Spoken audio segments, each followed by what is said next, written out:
there anyone in the kingdom who would want to buy them? I don't know. I hope so. If there are investors and the numbers add up and it makes a good business, then the private sector could come in and or companies could come in from the kingdom. I know that the PIF is, they own Newcastle. They have plans for Newcastle for the future, not just to develop the football team, but also to develop the whole ecosystem within the club. But we will benefit. Sports in Saudi will benefit from these collaborations and these ownership, because we do exchange programs already with Newcastle and with our connections around the world. The Premier League is the best league in the world. Everyone's watching the Premier League. It's the most watched league in Saudi and I think in the region. So there are diehard fans of these teams in the kingdom. So it would be a benefit for everyone, I think. Would Manchester United be more desirable for a Saudi to own? Do they have more fans than Liverpool, say, in Saudi Arabia? I really don't have the numbers, but Liverpool has been, they've I think increased in the past couple of years. Their performance have been really outstanding, and I think they've increased their fan base in the kingdom, especially with the performance of Manchester as well. So I think they both have big fan base in the kingdom. Would you personally want to oversee a takeover of a club? I'm not in charge of that, and it wouldn't really fall into as a Ministry of Sports, because we're in charge of sports within the kingdom. I think it's a difficult job to have.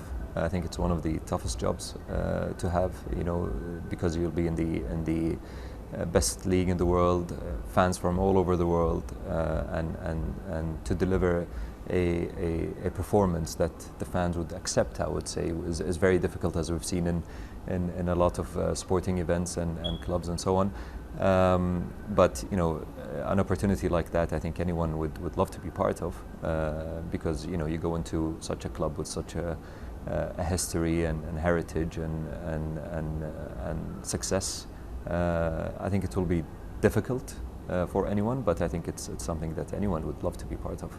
Since the announcement by the Glazers that they could sell Manchester United, have you had people approaching you within Saudi saying, we're looking at a takeover maybe, can you help us connect with the Glazers? No, honestly no. Just read it on the news, but no one has reached out to us. Yeah. But you would like to see someone from Saudi Arabia buy Manchester United? Yeah, but for the good reasons, I would say.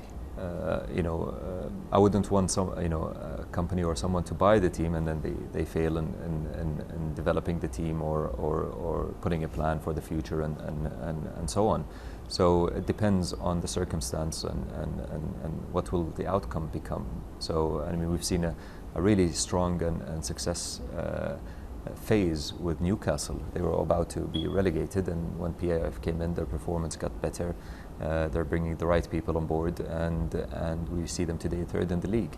And I hope they continue to strive for that. So that's created a lot of excitement in the Premier League, in Newcastle, in England, but also for us in Saudi.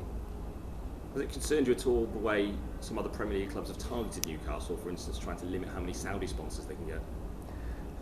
No, I know with these leagues everyone's looking for their own interest, and there are rules and regulations, and I think the Premier League will always look at what benefits the Premier League and what benefits the competition and benefits everyone. So you understand their position, and you work for what's best for you as well. So I think it's normal. This is a big week for football. Cristiano Ronaldo is a free agent. Do you want Cristiano Ronaldo to play in the Saudi league? Who wouldn't want him to play in their league? He's a role model to a lot of young players, him and Messi today, and I heard about these speculations in the news as everyone else. I don't have any details about any of the reports that have been coming out, but what I can say is that we have Messi as an ambassador for tourism in the kingdom with the Ministry of Tourism, and that benefited a lot in terms of tourism for the kingdom. If they can, I'd love to see them both play in the Saudi league, and top players coming to the Saudi league and play, because that will reinforce the programs that we're doing. It will showcase that the league is strong. It will showcase that there's potential for the youth to admire for the future and to be part of that, and that will drive more of the youth to come into that. What could you say to Cristiano Ronaldo to convince him to play in Saudi Arabia if that's what you want? Well, I can't, come into his brain and know what he would want, but I can say that we have a strong league. It's one of the strongest in Asia. We're building towards a better future, and we see how the future holds up for that. Would you say you're a stronger league, say, than MLS for him to play in? I don't know. I don't have the facts, but to be honest, but I think when you look at our club performance, we've won the AFC and club tournaments twice in the past 4 years. Our national teams have all of our national teams from the youth until the top team have qualified to the Asian Cup. We won the under-23 Asian championship a couple of months ago. So, we are a strong nation in football, and people are crazy about football. I can say that he has a lot of fans in the kingdom, so he won't feel like he's not at home, I would say.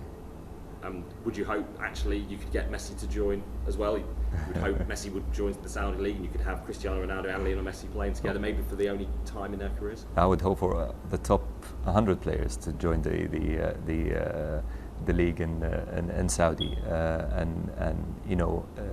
for Saudi to have a strong league and to have these players come and play in the league will not just benefit Saudi Arabia, it will benefit the whole of Asia. So it's a benefit for everyone. Is it complicated to bid with Greece and Egypt, or will you do it alone? Will it just be Saudi if you bid for the 2030 World Cup? I think if you look at the next World Cup will be Canada, the US and Mexico, and I think the traveling between them is actually longer than the traveling between Saudi and Greece and Egypt. But I think we've learned a lot from hosting a lot of events in the past. We're preparing, as I said, for these competitions that we have coming, hopefully, and I think Saudi will be ready to host any international or big competitions or championships in the future. We've not seen Newcastle spend a lot to sign sort of superstars. Is this intentional to not look lavish, perhaps like some other state-owned clubs, by immediately just throwing cash out there? Well, the PIF is business driven, and they look at numbers and they look at what needs to be done and so on. And I think they've done the right job by coming in and bringing the right people to come in and to put a strategy for the future. We don't, with everything that we're doing, we don't look at 1 year or 2 year, hype or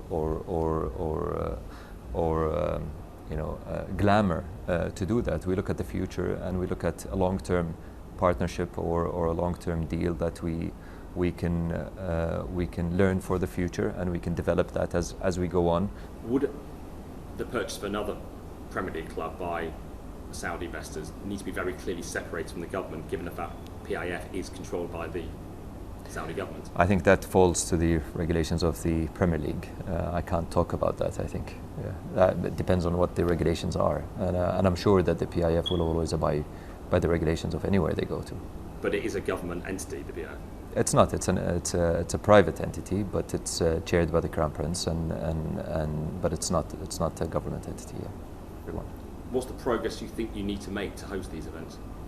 Well, there are regulations that you need to, and requirements from the IFs that you need to abide by, and we accept the different point of views about and cultures around the world. What we think is that we need to respect that. We do respect that, but we also ask everyone else to also respect our values and our culture and so on. We do the same when we come and visit any tournament around the world. We don't question the regulations there, and we expect the same from them. Do you look to Qatar and say, well, actually, these are the improvements we need to make to worker rights, to labour conditions? I'm sure they've done a lot from where they are, and I'm sure it's not as bad as what some speculations are or some criticism is coming out. But and I'm sure they're going to develop out of this and work towards the future. We're all developing countries in this region. How long did it take Europe and the US or the West to reach to this level?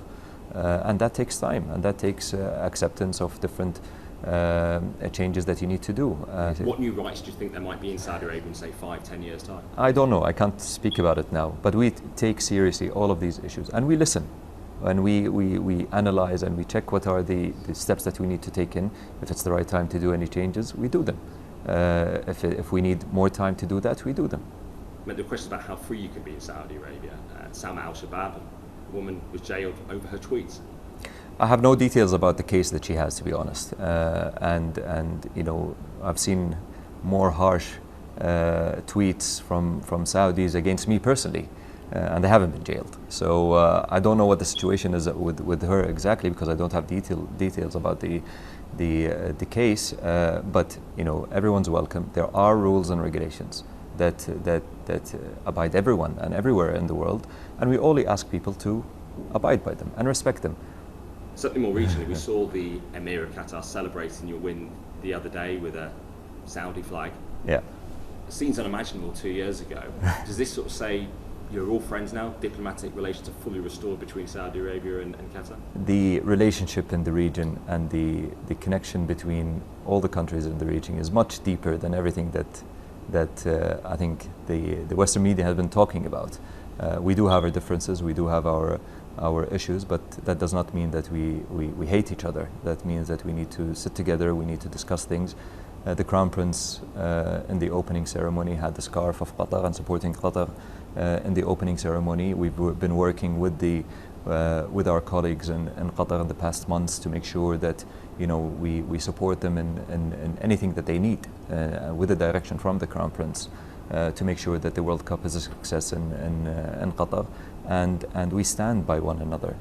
We do have our differences, yes, like anywhere else in the world, and even brothers in one house have their issues and they fight with each other, but that does not mean that we don't look at the future and we don't look at the prosperity of our people and what benefits the people in the region. When you talk about the progress to be made, can women ever hope for equal rights with men in Saudi Arabia? Well, it depends on what you mean by equal rights, and I think women have a lot of rights in Saudi, and you know, if this is a social issue that needs to be solved, it will be solved within Saudi Arabia and within the people of Saudi Arabia. Equal rights is having the same rights. Well, again, do women have the equal rights in the West in terms of you know, their job salaries and so on? Do they? Well, there's legislation that actually should ensure they do have equality. Maybe in some countries, different. And again, if this is an issue for the countries, this is an issue for the people in the country. I don't think you would accept it if I come and tell you need to do 1, 2, 3, or else you know, we won't deal with you. I think you should respect what we have. You respect our culture. You respect. You know, and I think that, you know, a lot of changes have been happening in the kingdom, especially in empowering women in the workforce in the kingdom, and in terms of sports. You know, in 2017 we had 0 national teams. Today we have 25 national teams that are proud of representing the flag and representing the country. So there are changes that are happening that you know, that are going to be hopefully develop to a better future for women and men in the kingdom, but that's an issue for the kingdom to work on.